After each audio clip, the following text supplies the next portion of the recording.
नमस्ते। आज की इस खास चर्चा में हम एक बेहद दिलचस्प सोर्स मटेरियल का निष्पक्ष विश्लेषण करने वाले हैं। ये टेक्स्ट भारत के प्रधानमंत्री नरेंद्र मोदी के जीवन और उनके लीडरशिप के सफर को बारीकी से दिखाता है।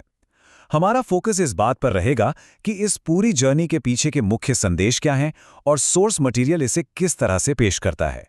तो चलिए, बिना किसी देरी के शुरू करते हैं। चलिए देखते हैं कि हम किन किन चीजों को कवर करने वाले हैं। सोर्स मटेरियल ने इस सफर को 6 अलग-अलग हिस्सों में बांटा है। एक साधारण शुरुआत, यात्रा और अनुभव, गुजरात के मुख्यमंत्री, 2014 देश के प्रधानमंत्री, प्रमुख योजनाएं और उनका प्रभाव, और आखिर में सफलता का संदेश।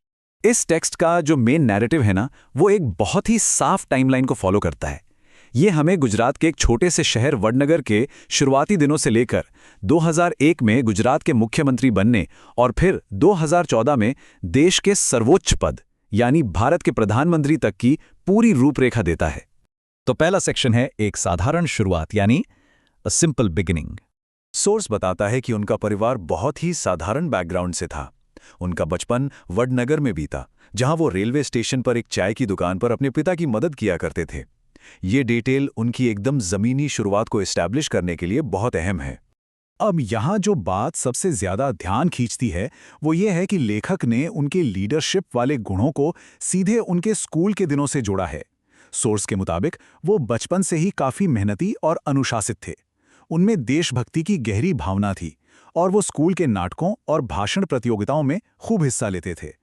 टेक्स्ट इन्हीं चीजों को उनके भावी व्यक्तित्व की नींव मानता है। आगे बढ़ते हैं दूसरे सेक्शन की तरफ, यात्रा और अनुभव। इस बात पर काफी जोर देता है कि वो हमेशा से देश की सेवा करना चाहते थे। अपनी शुरुआती यात्राओं के दौरान उन्होंने गरीबों की मुश्किल जिंदगी, किसानों की रोजमर्रा की परेशानियां और युवाओं के सपनों को बहुत करीब से देखा। ऑथर के हिसाब से समाज के इन असली संघर्षों को देखने का ये अनुभव ही उनकी फ्यूचर लीडरशिप की सोच का मेन बेस बना। और इसी जमीनी अनुभव ने उन्हें सोशल वर्क यानी सामाजिक कार्यों की तरफ खींचा। जैसे जैसे वो उसमें शामिल होते गए, उनकी जबरदस्त मेहनत और बेहतरीन ऑर्गेनाइजेशन स्किल्स उभर कर सामने आई। सोर्स साफ तौर पर इसी संगठनात्मक कुशलता को उनके बढ़ते प्रभाव का सबसे बड़ा कारण मानता है। अब आते हैं तीसरे सेक्शन पर, गुजरात के मुख्यमंत्री। चलिए देखते हैं कि यहां से उनका राजनीतिक सफर कैसे आगे बढ़ता है।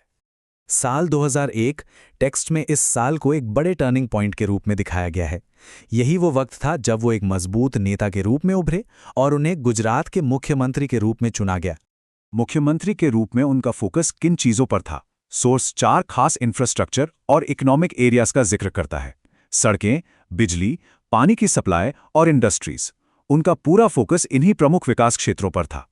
तो इन सब का नतीजा क्या निकला?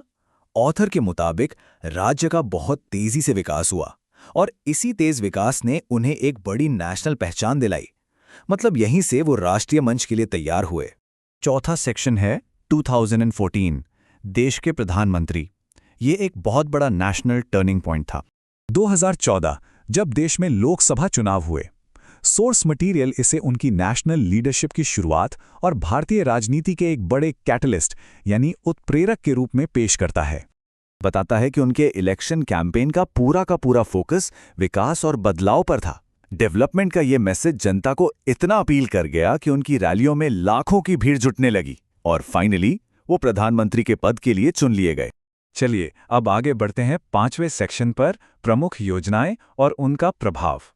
अब जो सबसे क्रूशियल पॉइंट है वो ये कि ऑथर उनके प्रधानमंत्री कार्यकाल की 3 खास नेशनल पहलों का जिक्र करता है। पहली, स्वच्छ भारत अभियान, दूसरी डिजिटल इंडिया और तीसरी मेक इन इंडिया।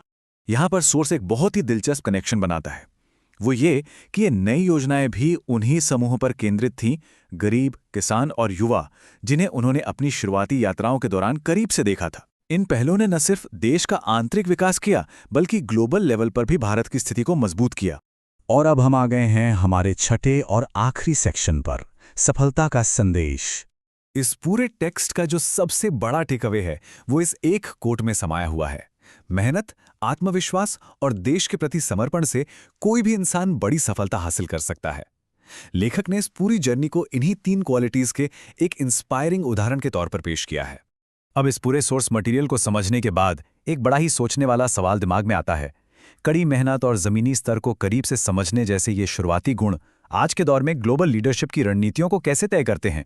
ये सच में सोचने वाली बात है कि किसी भी इंसान का अपना इतिहास और उसके शुरुआती अनुभव मॉडर्न पॉलिटिकल लीडरशिप को किस हद तक और कैसे प्रभावित करते हैं। खैर, आज के इस एनालिसिस में बस इतना ही।